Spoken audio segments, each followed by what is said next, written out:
સમાચારમાં આગળ વાત કરીશું પાટણથી પાટણ સિદ્ધપુર હાઈવે પર આવેલ સ્વામિનારાયણ મંદિરમાં આજરોજ શનિવારે શાકોત્સવની હર્ષભેર ઉજવણી કરવામાં આવી હતી।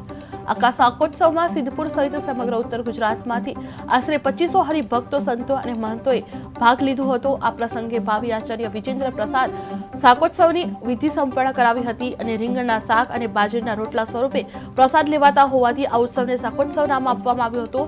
જે શાકોત્સવમાં 300 કિલો રીંગણ, 60 કિલો ઘી અને 300 કિલો બાજરીના લોટનો ઉપયોગ કરવામાં આવ્યો હતો।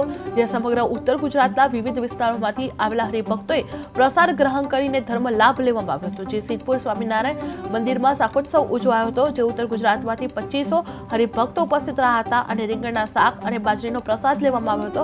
ભાવિ આચાર્ય વિજેન્દ્ર પ્રસાદે વિધિ કરી હતી, જે સંતો મહંતોની વિશેષ ખાસ ઉપસ્થિત રહ્યા હતા। જય સ્વામિનારાયણ।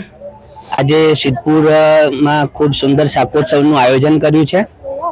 આ શાકોત્સવ એની જે પરંપરા એ સ્વામિનારાયણ ભગવાને સર્વપ્રથમ સૌરાષ્ટ્રમાં લોયા ગામ છે, એ લોયા ગામની અંદર પોતાની જાતે એ રીંગણાનો વઘાર કરી અને સુંદર શાકોત્સવ કરેલો। અમદાવાદ શ્રી નરનારાયણ દેવદેશ પીઠાધિપતિ પરમ પૂજ્ય પાદ ધર્મ ધુરંધર 1008 આચાર્ય શ્રી કૌશલ પ્રસાદજી મહારાજ અમારા અમદાવાદ નરનારાયણ દેવદેશ ગાદીના આચાર્ય છે।